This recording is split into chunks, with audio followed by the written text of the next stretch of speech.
De vuelta en calle 11. Hoy tengo a Alejandro Dabdub conmigo. Él es autor del libro El arte de invertir en Estados Unidos. Él es mexicano, ahora residente en Houston. Alejandro, me da muchísimo gusto tenerte con nosotros. Buenas noches aquí en México y también allá en Houston. Gracias, Ricardo. Muchísimas gracias por invitarme a tu programa. Te lo agradezco. No, tienes una enorme cantidad de actividades en tu currícula. No quiero leer tu página de LinkedIn, pero francamente ha de ser bastante extensa. Lo que sí puedo decir es que lo último que has hecho es justamente escribir este libro, El arte de invertir en Estados Unidos, que escrito por alguien nacido en México no deja de llamar la atención. Y bueno, pues viene la primera pregunta, ¿por qué el arte de invertir en Estados Unidos? ¿Y qué nos puede decir a los mexicanos este libro? Mira, yo te platicaría que este libro, más que un libro, es una guía de cómo venirte a invertir a Estados Unidos, ir definiendo las cosas y toda la idea de escribirlo realmente empieza. Yo llevo 20 años invirtiendo aquí en Estados Unidos. Entonces, a través de 20 años de experiencia, como tú podrás entender, he tenido varios tropiezos, muchas lecciones. Entonces, realmente es simplificarle al lector a dar el siguiente paso y que no tengan los costos ni los errores tan altos que yo tuve a través de mi experiencia. ¿Has invertido en el sector inmobiliario? ¿Has invertido en el sector de la restauración, los restaurantes? Es decir, sí hay una cierta diversificación. Y bueno, lo primero que me veo obligado a preguntarte, ¿es distinto invertir en aquel país que invertir en México? Yo te diría que sí. Desafortunadamente, yo siento que Estados Unidos es todavía más sencillo.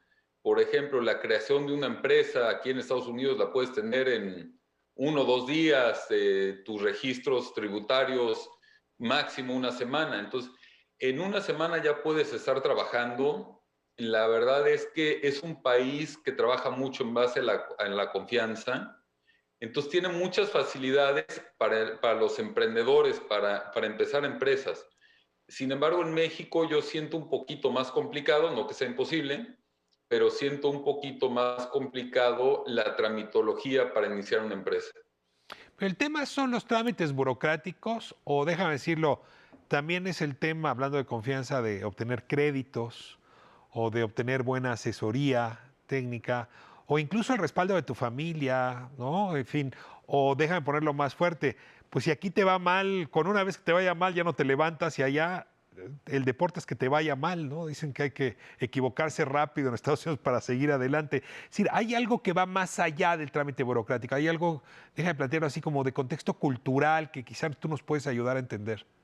Es justo lo que te iba a decir, la cultura. La cultura en Estados Unidos es emprender. Si tú fracasas, pues a final de cuentas la gente lo ve más como un aprendizaje que otra cosa. Desafortunadamente en México, si tú fracasas, pues eres un fracasado y levantarte es muy complicado.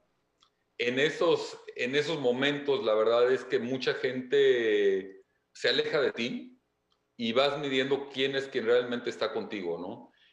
Yo he tenido experiencias donde he tenido que cerrar negocios en México y demás, y sí es más complicado. Sin embargo, aquí en Estados Unidos, pues, la verdad es que, gracias a Dios, no he tenido que quebrar ningún negocio ni aquí ni allá, simplemente cerrarlos, pero sí te comento que es un tema cultural. O sea, aquí acabé con un negocio, ya tengo otra idea, puedo hacer otro, por una parte. Por otra parte, el tema bancario, a mí en lo personal se me ha hecho mucho más sencillo aquí en Estados Unidos, con todo y que soy extranjero, que el tema en México. Como que siento que hay mucho más facilidades. Hay que tomar en cuenta que es un país que se rige por la confianza. Mientras tú le digas la verdad al banco, al gobierno, a quien le quieras decir, aunque fracases, si tú dices, cometí un error y fracasé porque lo hice mal, van a tener siempre la puerta abierta para que lo vuelvas a intentar. Ahora, lo estás invitando a invertir en Estados Unidos y claro, la pregunta obligada es, eh, un libro que se hubiese llamado ¿Cómo invertir en México era imaginable? ¿O qué habría dicho ese libro, digamos, a diferencia de lo que dice el que publicaste? Mira, el libro que yo publico para Estados Unidos, yo creo que también aplica mucho. en tema para inversiones en México. Mm. Una de las cosas que diferencia pues, serían los temas de visas, los temas de las empresas aquí en Estados Unidos y demás. Sin embargo, todo el tema de análisis, pues es una gran parte lo que estudié en el IPADE y lo que estudié en Harvard. Entonces, cuando tú vas a incursionar en una empresa en temas de análisis, de equipo, con quién rodearte, qué tipo de equipo formar y demás, yo creo que eso es una necesidad para cualquier empresario a nivel internacional. Ahora, invertir para un mexicano en Estados Unidos es cada vez más natural, porque hay un mercado, ¿cómo lo llamamos? Latino, hispano, México-americano, mexicano en Estados Unidos, pues que es una masa de consumidores creciente, cada vez con mayor poder adquisitivo, y que atender a esa población de varios millones de personas, pues resulta atractivo, sabroso, digamos, apetitoso. Déjame irme a corte y me cuentas un poco de esos sectores que hoy podrían significar pues, un atractivo para el joven que nos está viendo y dice, a ver, yo quiero ser empresario, no me importa el país donde invierta, pero quiero invertir con mexicanos. Estamos con Alejandro Dabdub, acaba de publicar un libro justamente sobre cómo invertir en Estados Unidos, que es una colección de sus aprendizajes, primero escolares y luego ya en la vida práctica como empresario mexicano en Estados Unidos. Y Alejandro, te preguntaba por una experiencia creciente que es la de venderle cosas, servicios a los mexicanoamericanos. A mí me tocaba escuchar a muchos diciendo lo mejor es hablar los dos idiomas perfectamente porque te pagan mejor, porque hay mejor oportunidad. Y ese híbrido de mexicano es pues muy atractivo para gente como tú que invierte. ¿Qué sabemos de ese mercado? ¿Cómo lo estás viendo? No te hablo este año, ¿no? Sino cómo lo estás viendo en las próximas décadas y cómo ponerte al servicio justamente de esos consumidores. Sí, mira, Ricardo, la verdad es que es una maravilla. Uno de cada 10 inversionistas extranjeros en Estados Unidos es mexicano. Por lo cual yo veo, la verdad es que es un potencial impresionante. Sí hay que checar bien, porque todos los estados en Estados Unidos son diferentes, tanto las leyes y demás. Sin embargo, por ejemplo, yo que vivo en Texas, es un mercado impresionante. Últimamente también he estado haciendo algunos análisis para los temas de remesas y demás. Y la verdad es que el potencial más la cultura que nos une entre nuestra propia raza, hay muchísima posibilidad de hacer negocios entre nosotros mismos. ¿Dónde pondrías todo el acento? ¿Te gusta la construcción? ¿Te gustan los restaurantes? ¿Los negocios financieros? ¿Los negocios tecnológicos? ¿El tema educativo? ¿El turismo? ¿No? ¿La maquila? ¿Dónde está, digamos, esos nichos que te parecen los más interesantes y puedes contagiarnos un poco de tu conocimiento? A mí me encanta todo lo que es el tema de construcción, el tema de departamentos, casas, todo lo que es construcción.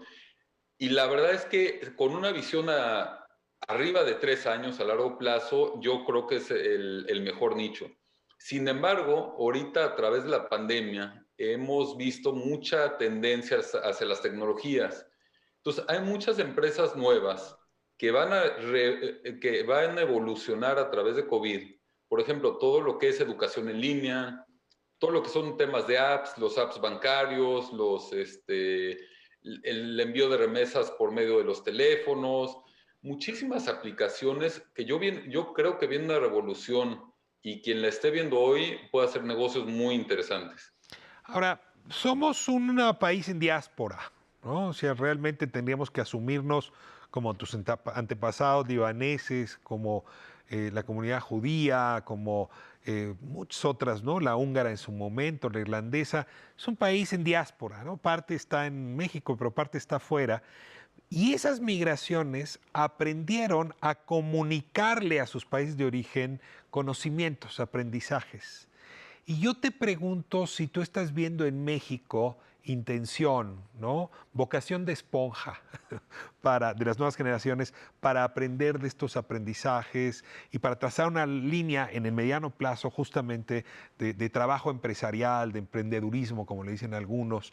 Y si eso es así, ¿dónde tendría yo que acercarme en México para aprender cosas como las que tú sabes?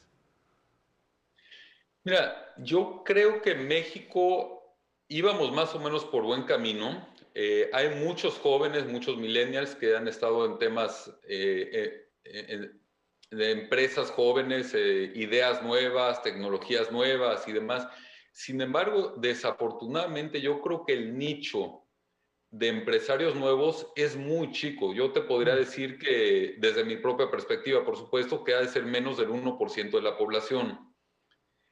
Y de ese porcentaje, yo creo que la gran mayoría han estado estudiando fuera. Entonces, sí salen a aprender las cosas, sí están innovando en nuestro país, pero yo creo que necesitamos escuelas de emprendedores.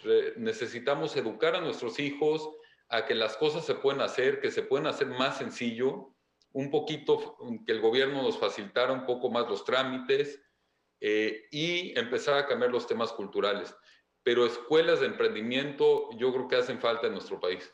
Ahora, si recorres a muchos de los empresarios mexicanos o mexicoamericanos que están allá, pues en su biografía, cuando vivían en México, está haber sido vendedores en tianguis o en mercados ambulantes, ¿no? En puestos pequeños de ropa o de vajillas, y de pronto su ánimo, su energía, pues topó muy rápido con el techo, se fueron a vivir a Estados Unidos y hoy son los grandes abastecedores de carne, por ejemplo, en algunas regiones, o en efecto son los grandes comerciantes de distintos servicios o distintos bienes. Es decir, es como si al mismo mexicano que aquí le estaba costando muchísimo trabajo, lo sacas de la maceta, lo siembras en Texas y florece enormemente.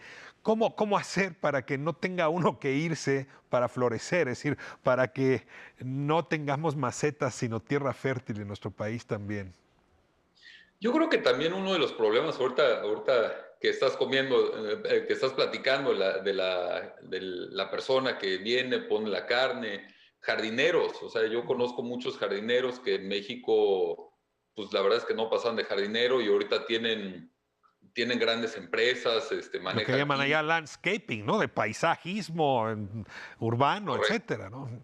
Sí, pero aquí los ves y traen camionetas del año. O sea, Mm, hay muchas gentes que, por ejemplo, un jardinero que en México nunca te lo imaginarías con una camioneta del año. mm. Entonces, las facilidades crediticias, la verdad es que ayudan muchísimo, y vuelvo a lo mismo, el tema cultural. Uno como mexicano, pues tratamos de ayudar a los propios mexicanos, llámese en jardinería, en supermercados, en construcción, como que aquí hacemos un equipo muy diferente, y en México todavía no estamos acostumbrados a formar equipo en diferentes niveles de las instituciones, de las corporaciones. Entonces yo creo que una de las cosas es aprender a delegarle a la gente y dejarlos crecer. Yo creo que en México frenamos mucho el crecimiento de nuestras personas.